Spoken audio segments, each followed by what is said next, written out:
বিগত আমলে আপনি কোনো জুলুম অবিচারের শিকার হয়েছেন কিনা এই বিষয়ে আপনার অভিজ্ঞতা জানতে চাই। ভাই,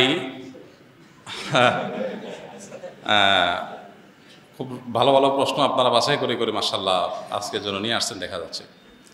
দেখুন, অভিজ্ঞতা আমাদের সবারই কম বেশি তিক্ত অভিজ্ঞতা আছে। একটা সমাজ যখন করাপ্টেড হয়ে যায় তখন সমাজের কেউই ভালো থাকে না। এই নারায়ণগঞ্জের এসপির অফিসে আমাকে নিয়ে এমন অকথ্য ভাষায় গালিগালাজ করা হয়েছে, বেশি দিন আগের কথা না। এবং এই সিদ্ধিরগঞ্জ থানার ওসি ছিলেন, আমি নাম আর বললাম না, ওসি সাহেব তিনি ভালো মানুষ ছিলেন, আমার পক্ষে ছিলেন। আমি একটা মাসআলা দেওয়ার কারণে সেখানে আমাকে ডেকে নিয়ে অকথ্য গালিগালাজ, আর ওসিরে বলতেছে যে থানায় নিয়ে প্লাস দিয়া হাত পায়ের নখুটে দিবা, আমার সামনে বসায় রেখা। বুঝতে পেরেছেন? খুব গর্ব করে তিনি অমুক ছাত্র রাজনীতি করতেন, গর্ব করে বলতেছেন আমি ছাত্রলীগের রাজনীতি করতাম। এই নারায়ণগঞ্জের এসপি, এই বর্তমান এসপির কথা আমি বলছি না, এর আগে যিনি ছিলেন। তো এটা আমাকে বসায় নিয়ে থ্রেট দেওয়া মাসআলা, আমি ওনাকে বললাম মাসআলা, আমার মাসআলা বলার ক্ষেত্রে কথা বলার অধিকার থাকবে আলেমদের। আপনি পুলিশ হিসেবে আপনি তো বলতে পারেন না মাসআলা আমি কোনটা বলবো কোনটা বলবো না, কোনটা সঠিক কোনটা বেঠিক, এটা তো আপনার বলার বিষয় না, তো আলেমরা বলতে পারে। তো উনি খেপে গেলেন এবং সবার সামনে যাচ্ছে তা আচরণ করলেন। কত শত অভিজ্ঞতা আছে, এগুলো তো আমি মানে সব কিছু বলার সুযোগ পাই না, আর বিশেষ করে বলতেই তো পারি না। কারণ কোনো স্ট্যাটাস আমরা লিখেছি, সেখানে দেখা গেছে যে 5টা এজেন্সি থেকে ফোন চলে আসছে, হ্যাঁ আপনি এটা কেন লিখলেন, ওইটা কেন লিখলেন, চাপাচাপি শুরু হয়ে গেছে। আমাদের ফাউন্ডেশনের সমস্ত হিসাব নিকাশ পুঙ্খানুপুঙ্খভাবে রাখার পর সেটা আবার আমরা ভালো অডিট ফার্মের মাধ্যমে অডিট করে একেবারে এমনভাবে রাখি যে তিল তিল করে আমরা হিসাব ফেসবুকে পর্যন্ত দিয়ে দেই, কোনটা কত দিয়ে কিনি সেটা পর্যন্ত আমরা দিয়ে দেই। এত কিছুর পরও দেখা গেল যে আমাদেরকে বিভিন্নভাবে নাজেহাল করার চেষ্টা করা হতো কোনো লোক। আলহামদুলিল্লাহ এর মধ্যেও প্রশাসনের উপরস্থ কিছু কিছু মানুষ পরেশান করলেও নিচু পর্যায়ের বা মাঝারি বা কোনো উপরস্থ কর্মকর্তাদের সহযোগিতাও ছিল। তাদের সহায়তা না থাকলে এতদূর আমরা আসতে পারতাম না। কিন্তু একটা বড় অংশ আমাদেরকে দৌড়ের উপর রাখতো। ইস্তেসকার নামাজের ঘোষণা দিছি, আমার বাসার নিচে দেখি যে বিভিন্ন গোয়েন্দা সংস্থার গাড়ি বোঝাই করা, মানসিকভাবে পেরেশানি। বাবা ইস্তেসকার নামাজ পড়বো, একটা নিরীহ একটা ইবাদত, আল্লাহর কাছে দোয়া করবো দেশের ভালোর জন্য। সেখানে দেখা গেল যে আমি বাসার থেকে বের হইতে না হইতে দেখি যে মানে একেবারে চারপাশে ঘিরে ধরছে, সোজা কথা। মানসিক চাপ যেটাকে বলে সেটা দিয়ে রাখা, কত কাহিনী এবং কত ঘটনা যে ঘটেছে সেটা তো বলানো। জোর করে সরকারি বিভিন্ন অনুষ্ঠানে নেওয়ার জন্য একবার একজন এডিশনাল এসপি, তার নামটা আমার মোবাইলে সেভ করা আছে, আমি নাম আর বললাম না, উনি ফোন দিয়ে বলতেছেন যে আমি অমুক। তো আমি বললাম হ্যাঁ বলেন। তো উনি বলতেছিলেন যে আমাকে সব হুজুররা কিন্তু চিনে, খুব নেগেটিভভাবে বলতেছেন, মানে হুজুরদের সব সাইজ করি আমি, আমার নাম সব হুজুরদের মুখস্থ, আপনার সাথে আমার প্রথম কথা হচ্ছে। এটা হলো শুরুতেই কথা না।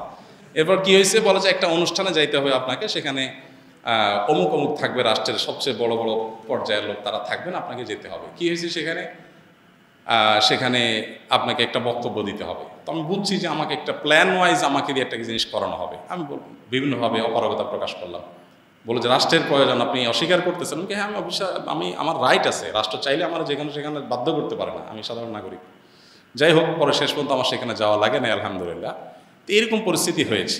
সর্বশেষ এই যে আমাদের আসিফ মাহতাব গ্রেপ্তার হলো, তার নিয়ে পোস্ট দিলাম। আমাকে আমার এক ভাই সোর্স তিনি বললেন যে ভাই আপনি বাসায় থাকেন না। তো রাতে, এই কয়দিনের আগের কথা, রাতে যায় আরেক বাসায় যায় শুইতাম, এই কয়দিন আগের কথা।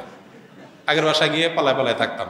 একদিন আসরের পরে বাসার সামনে মোটরসাইকেলে 2টা লোক আসছে। আমার বাসা এমন এক জায়গা, আশেপাশে কোনো মানুষজন নাই, এখানে কেউ রিক্সাও চলে না, কোনো সাধারণ গাড়ি দিয়ে নিজস্ব গাড়ি ছাড়া যাওয়ার সুযোগ নেই।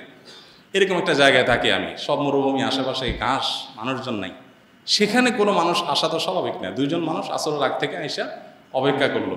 তারা মনে করেন এত লম্বা সময় আসে, নিশ্চয়ই ওয়াশরুমে গেছে লম্বা সময় ধরে। মাগরিবের নামাজ পড়লাম, ওযু ছাড়াই নামাজ পড়লো আমাদের সাথে। ওখানে যে জামাত হয় এটা জানার কথা না, আমার বাসার নিচে গ্যারেজে ছোট্ট করে একটা রুমে আমরা জামাতে নামাজ পড়ি। যাই হোক, এরপরে যাওয়ার সময় আমাদের একজনকে জিজ্ঞেস করলো অমুককে তমুককে, নাম জিজ্ঞেস করলো, তখন আমরা বুঝলাম যে এটা সংস্থার লোক। তো এইভাবে দৌড়ের উপরে এদেশের সবাই কম বেশি ছিল, নানাভাবে ছিল। আমার নামে ফাইল তৈরি করা হয়েছে, এমন ফাইল হয়েছে যে আমাদেরকে অনেকে বলতো যে আপনার ফাইল এমন মোটা হয়েছে যে কোনো মুহূর্তে আপনাকে ধরবে। মানে আন্দোলন যদি না হইতো, সফল যদি না হইতো, তো হয়তো এরপরে আমাদেরকে আয়নাঘরে যাওয়া লাগতো। বুঝে আসছে কথা? তো এরকম একটা পরিস্থিতি এই দেশে তৈরি হয়েছে যে আসলে আমরা কেউ যে খুব ভালো ছিলাম বা ভালো থাকতে পারি সে সুযোগ কারোরই নাই।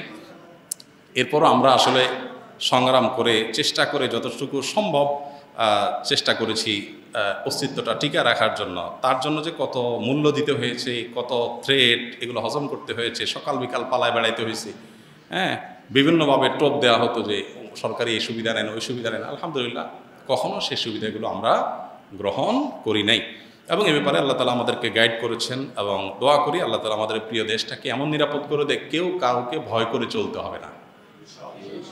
আল্লাহ যেন সেরকম নিরাপদ করে দেন, এবং আমরা সবসময় আল্লাহর কাছে দোয়া করি আল্লাহ তালা যেন এরকম। আমি এর পাশাপাশি প্রশাসনের ভাইদের কিছু ভাইদের কথা বলবো যে আলহামদুলিল্লাহ এই খারাপের মধ্যেও কিছু ভালো মানুষ বিভিন্ন পর্যায়ে আছেন যারা টুকটাক সহযোগিতা করেছেন। তবে বেশিরভাগ ক্ষেত্রেই আমরা এ ধরনের নাজেহালের শিকার হয়েছি। আল্লাহ আমাদেরকে নিরাপদ একটি দেশ, নিরাপদ একটা ভূমি পাওয়ার তৌফিক দান করুন।